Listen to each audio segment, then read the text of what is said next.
À chaque fois que je me réveille un matin, je me dis ok, j'ai une journée, ça va m'aider à devenir meilleure et ça va m'aider à atteindre mon objectif.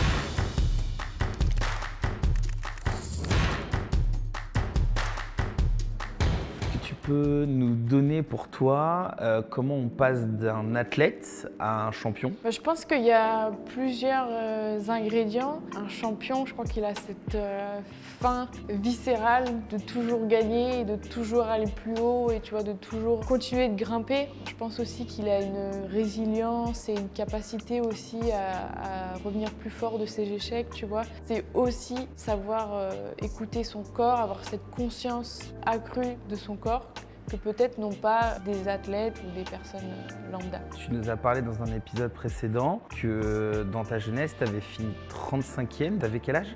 J'avais 16 ans. Et comment à 16 ans, on se dit « Ok, j'ai fini 35e, mais je serai championne de natation ». C'est ça qui m'a caractérisée, je pense, c'est qu'en fait, j'ai fait 35e, j'avais 16 ans et c'était l'un des plus gros échecs de ma vie, en fait. Je l'ai vécu comme ça.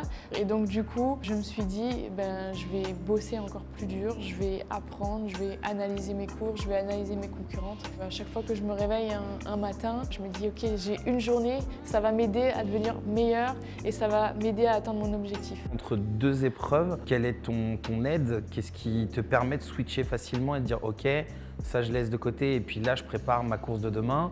Alors je suppose que le 100 mètres papillon, c'est ma première course. Ouais. C'est ta toute première, ouais. Et après tu as les relais. Ouais, j'ai aussi le 100 mètres nage libre et le 50 mètres nage libre aussi que je fais en individuel. Juste en prenant le temps 10-15 minutes avec mon coach à analyser la course, ça peut juste être une petite erreur technique et ça va pas définir mes autres courses, tu vois. Et du coup, c'est comme ça aussi que j'arrive à switcher. C'est pas une seule course qui va gâcher cette compète. Il y a d'autres courses à aller gagner et il faut se relever, quoi. On parle de mental. Dans quelle bulle justement de préparation mentale tu te mets avant une course? Moi, avant une course, déjà j'écoute ma petite playlist favorite que j'ai faite pour la compétition. J'ai développé aussi un peu une routine derrière le plot. Maintenant mes coéquipiers ils en rigolent, mais c'est vrai que j'ai souvent ce petit hochement de tête comme ça derrière le On surveillera sur les prochaines compétitions. Voilà, c'est ça. Et voilà, ce que je prends le temps de faire, c'est de me mettre derrière le plot et de regarder ma ligne d'eau et me dire voilà, tu te concentres sur toi, sur ta course, c'est ma ligne d'eau et c'est là que je vais faire quelque chose de fort, et juste ma ligne d'eau et on fonce. Merci beaucoup pour ce partage. Merci.